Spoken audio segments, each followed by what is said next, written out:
Here we are, the end of Victoria Street, and now we're going down there, it's Albert Street, which of course is Shrewsbury Road. The buildings up here were all built in the facade was built in the 1950s, early 50s I think. Up there is a very unique car park. It's a car park on the roof. It was a unique thing or a new thing at the time. Of course it's got the famous Red House. Albert Street is of course a very old street in Wolverhampton. It was Barn Street. It was very famous. It's where one of the fires of Wolverhampton started in the medieval time, I think. I can't remember the correct date. There used to be a lot of barns here in the area, and of course combustible that burned down. Down there of course would have been School Street and the old market. Opposite here, up there of course is Berkshire Street.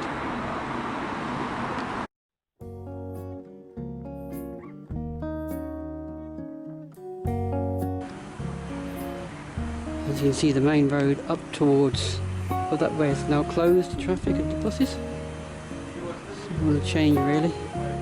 Victoria Street is giving a lot of changes. I'm sure a lot of Wolverhamptonians have probably seen a lot of changes as well over the time as well.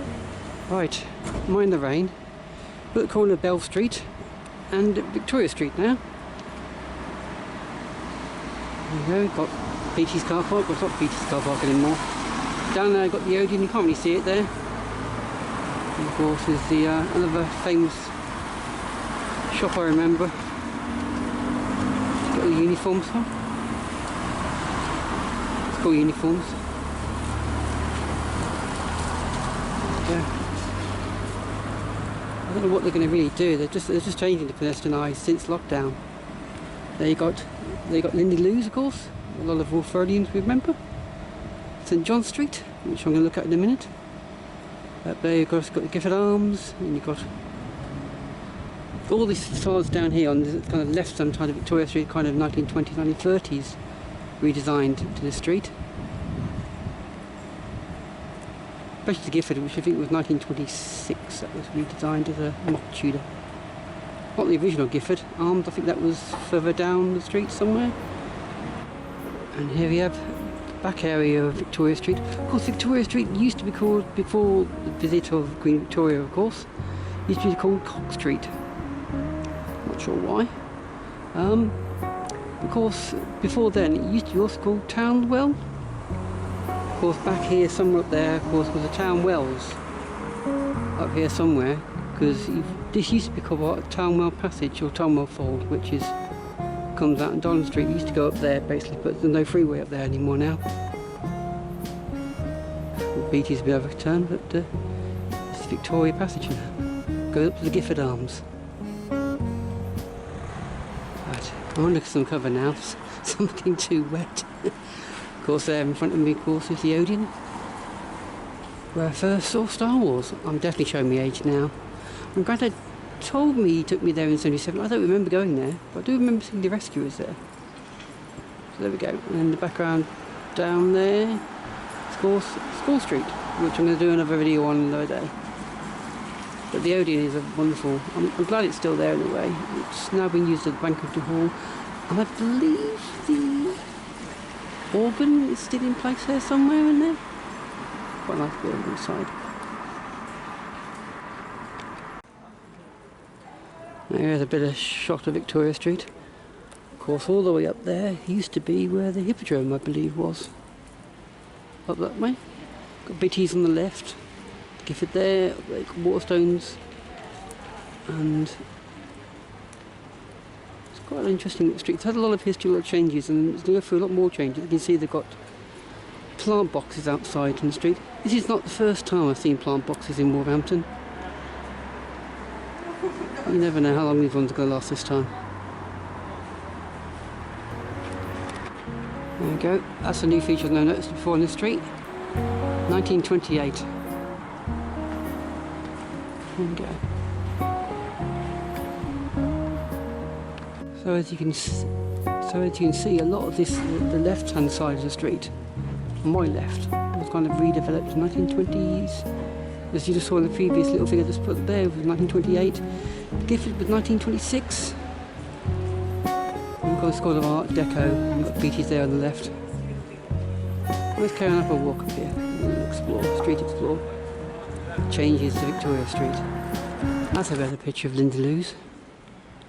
This is one of the oldest standing buildings in Victoria Street. It's probably, well, some parts of it, all of it, is still one of the oldest buildings in Wolverhampton, bar St Peter's and of course Lynchgate. And Exchange Street, there's a few timber frame buildings there, I believe, which are Tudorish. Needed some more research. Of course, St John Street was not a dead end back then. It was actually like a road. I've seen pictures of it, the road. Fascinating building. You could do a whole video on this building itself, really.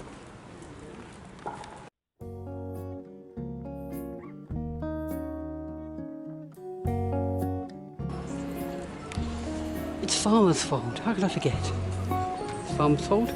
That goes up to the Manor Centre. Out there above Bad Apple used to be Metro Fox. The first alternative clothes shops I went to when I came back into Wolverhampton in 2000. Which used to be owned by Wendy, of course, who owns and runs the Gifford Arms. Sanctuary for many years for me. I'll show you in a minute. The Waterstones. Up there used to be the Star and Garter. Of course, the entrance to a lot of Wolverhamptonians remember it as Queen's Arcade. And here you have, of course, the Gifford Arms. My sanctuary when I came back in 2000. Pop after many hours getting slightly integrated in there with Mother and Wendy and Missick and John. You know who you are, bless you all. And Tim.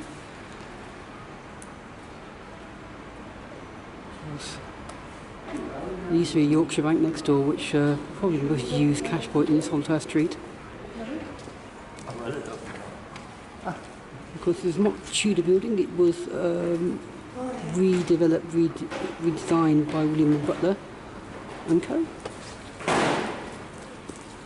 Components. I can't remember the name of the architect, but it's a really brilliant building. It's, as I said, not Tudor. He designed a building in a pub in Bilston as well. Punch Bowl, I believe. It's good, close work. Of course, it's called Gifford Arms after the Gifford family, and you've got coat of arms on there. It's a wonderful pub. I could do a whole video on that place. Of course, up there you've got called Beatties, which sadly is closing. Beatties opened in 1877. It's a local shop and expanded, and unfortunately the Beatties family sold it in 2005 to Arthur Fraser, which sadly is going to close now. It's going to move hopefully into where Debenhams used to be, the Manor Centre. It was bought for £3 million. We don't know what's going to happen to the building, but it's a lovely Art Deco building really, and I hope they keep it the way it is really. That kind of curve out, Joe, I believe was where one of the view entrance used to be. There, the blue pack, the Star and Garter. It's coaching in. Oh, Charlie Boy's dead, is he? I wonder if he's trying to escape or coming back. Who knows? Of course, this used to be where the Star and Garter used to be. It's where the Star and Garter used to be. Of course, now it's just part of the Manor Centre. And I believe, roughly in this area, used to be the entrance to what used to be called, of course, Queen's Arcade. I think it got burned down in the fire, unfortunately. It's like the Hippodrome used to be.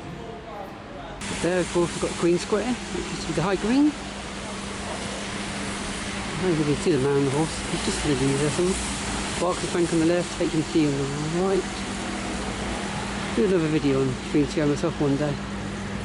Of course, here used to be one of my favourite shops as a teenager, Mike Lloyd Record Shop. Mike Lloyd Records, of course. There's a small fortune in there with my YTS money back in the late 80s. And here you have Beatties. In name, really. This used to be, this part here, or it used to be part of Burton, before it became Beatties. And here we have the famous elephants. I think this was more to do with Burton's than Beatties. Burton's had facades. Each city they had a place in. I've read they had animals, and we ended up with elephants. Before Darwin Street existed, here, roughly around, there used to be a place called the Roundabout. It wasn't a roundabout, it was called a building called the Roundabout. It was on the map of 1750, which I think is the earliest map of Wolverhampton. Right folks, I'm going to end it here. I hope you've enjoyed this little small short sweet explore of Victoria Street in Wolverhampton. If you like the content, please like, subscribe, share. If you want me to do similar content of looking around the streets of Wolverhampton, please put a comment below. There we go. It's the changes of the street really in my hometown or city. It's good enough for the Queen to call it a city, it's good enough for me.